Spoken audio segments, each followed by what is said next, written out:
ही बनोगे जो हर दिन करोगे। जी हाँ दोस्तों, आज की वीडियो इसी बुद्ध कहानी पर आधारित है। यह एक बहुत ही प्राचीन कहानी है। एक गांव में एक लड़का रहता था जो बहुत महत्वाकांक्षी था। उन्हें अपने जीवन में कई बड़े काम करने थे, इसी वजह से गांव के कई लोग उन्हें पसंद करते थे और उसकी बहुत प्रशंसा भी की, क्योंकि वह बहुत मजबूत, मेहनती और बुद्धिमान था। उसकी मेहनत और लगन देखकर सभी गांव वालों को यही लगा कि यह लड़का जरूर कुछ बड़ा करेगा। वह हमारे गांव की हालत सुधारेगा और हमारे गांव को आगे ले जाएगा। और उस लड़के को भी विश्वास था कि वह जो चाहे बन सकता है, इसलिए वह हमेशा पूरे आत्मविश्वास के साथ चलता था। उसकी आंखों में हमेशा उत्साह और आत्मविश्वास रहता था, और यह आत्मविश्वास यूं ही नहीं आया था, यूं कहें कि इसके पीछे कड़ी मेहनत थी। क्योंकि वह तलवारबाजी सीखने में घंटों बिताता था, इसलिए वह तलवारबाजी का कठिन अभ्यास करता था, जिसके कारण उसका शरीर बहुत मजबूत और शक्तिशाली हो गया था। ऐसे ही कई बार जब वह फेंसिंग करके घर लौट रहे होते थे, तो रास्ते में कई लड़कियां उन्हें देखकर मुस्कुराती थीं, और बदले में वो भी उन्हें देखकर मुस्कुरा देते थे। यहाँ तक कि उनमें से एक लड़की उसे पसंद भी थी, लेकिन फिर भी उसने गाने के बोल पर ज्यादा ध्यान नहीं दिया। वह घर लौट आता और अपनी तलवार पर धार लगाना शुरू कर देता, फिर से तलवारबाजी का अभ्यास करता है, और इस तरह वह रात में कई ऐसे काम करता है जो उसे एक अच्छा तलवारबाज बनाने में मदद करेगा। अब यह उसका नियम बन गया था। ऐसी ही एक अंधेरी रात में वह लालटेन जलाकर अपनी तलवार पर धार लगा रहा था। तभी अचानक उसे पीछे से धीमी आवाज सुनाई देने लगी। यह आवाज उसका नाम पुकार रही थी। जैसे ही लड़का यह आवाज सुनता है, वह तुरंत हमला करने के लिए तलवार लेकर खड़ा हो जाता है। जैसे ही वह पीछे मुड़ता है तो देखता है कि वहां कोई इंसान नहीं है, बल्कि कोई सफेद और लाल चीज हवा में उड़ रही है।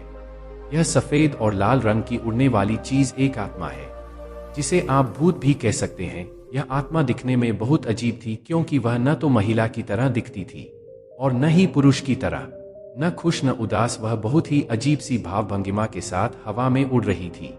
जैसे ही वह उड़ती है, वह कहती है कि मैं वह आत्मा हूं जो मुझे दिखाती है। उस लड़के को यह बात समझ नहीं आई, लेकिन वह डरता नहीं है। अपनी तलवार उठाकर पूछता है कि तुम कौन हो और क्या चाहते हो। आत्मा ने कहा, मुझे किसी चीज की जरूरत नहीं है, मैं बस तुम्हें अपनी ताकत दिखाना चाहता हूँ। मैं शो स्पिरिट हूँ, मैं तुम्हें वह सब कुछ दिखा सकता हूँ जो तुम देखना चाहते हो। आत्मा की यह बात सुनकर लड़का थोड़ा हैरान हो जाता है, लेकिन क्योंकि ये बहुत अजीब घटना थी तो उसने उत्साहित होकर आत्मा से पूछा, क्या आप मुझे कुछ दिखा सकते हैं?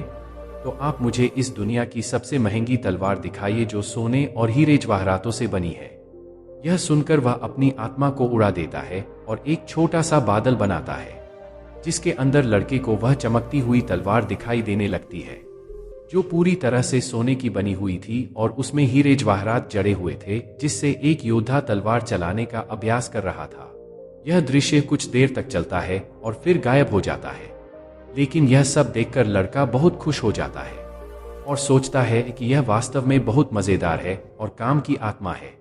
उसके मन में एक और विचार आता है, जो किसी भी युवा लड़के के मन में आता है। वह मुस्कुराता है और कहता है, अब तुम एक काम करो, मुझे इस दुनिया की सबसे खूबसूरत लड़की दिखाओ। जैसे ही वह यह कहता है, उसके सामने एक बादल बन जाता है, जिसके अंदर एक बेहद खूबसूरत लड़की दिखाई देती है, उतना ही खूबसूरत जितना उसने आज तक सपनों में देखा है। उस लड़की के काले लंबे बाल और गहरी नीली आंखें, सुंदर चेहरा और बेहद आकर्षक तस्वीर है। यह देखकर जवान लड़का दंग रह जाता है, या यूं कहें कि उसकी आंखें खुली की खुली रह जाती हैं। वह अगले कुछ मिनटों तक उस लड़के को देखता रहता है। फिर अचानक वह तस्वीर और वह बादल उसकी आंखों के सामने से गायब हो जाते हैं, जिससे उस लड़के को बहुत बुरा लगता है। थोड़ी देर बाद लड़के को होश आता है। वह उस आत्मा से कहता है कि तुम एक काम करो, तुम मुझे दुनिया का सबसे ताकतवर योद्धा दिखाओ। यह सुनकर वह आत्मा फिर से एक बादल बन जाती है, जिस पर एक बहुत शक्तिशाली योद्धा का चित्र था। वह बहुत लंबा, चौड़ा, शक्तिशाली और खतरनाक लग रहा था, जो एक एक करके सभी अन्य योद्धाओं को मार रहा था। वह लड़का उस योद्धा की ताकत और तलवारबाजी से बहुत प्रभावित होता है और मन में सोचता है कि एक दिन मैं भी उसके जैसा योद्धा बनूंगा। अब ये सब चीजें देखने के बाद लड़का उस आत्मा से कहता है, बहुत हो गया, मैंने बहुत कुछ देखा है, अब आप यहाँ से जा सकते हैं। इतना कहने के बाद लड़का वापस अपनी तलवार की धार तेज करने में लग जाता है। और अपने काम पर वापस चला जाता है और आत्मा लड़के की बात के जवाब में बोलती है, ठीक है, अब अगर तुम्हें कुछ नहीं देखना है तो मैं तुम्हारा घर छोड़ रहा हूँ, लेकिन अगर तुम्हें कभी कुछ देखने का मन हो तो पीछे जंगल में आ जाना। मैं तुम्हें वहाँ वो सारी चीजें दिखाऊंगा जो तुम देखना चाहोगे। आत्मा की इस बात पर वह नवयुवक बालक अधिक ध्यान नहीं देता और अपनी तलवार की धार तेज करने में ही लगा रहता है। अब जैसे जैसे हफ्ते बीतते जाते हैं, समय समय पर लड़के को वो सारी बातें याद आती रहती हैं कि उसने देखा था। इसीलिए कई बार लड़का अपने घर के पीछे जंगल में चला जाता है, आत्मा को देखता है और घर वापस आ जाता है। लेकिन एक दिन तलवारबाजी की प्रैक्टिस के बाद जब लड़का बहुत थक जाता है तो वह सोचता है कि चलो आज देखो, मैं आत्मा के पास गया, और अपनी सारी इच्छाएं बताने लगता है।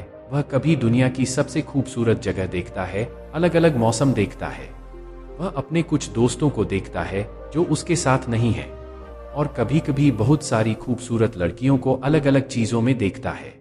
इस तरह हफ्ते महीनों में बदल जाते हैं और कुछ महीनों के बाद इस लड़के में बदलाव आने लगते हैं। जहां लड़का घंटों तलवारबाजी का अभ्यास करता था, अब वह हर दिन 1 घंटा पहले घर वापस आता है।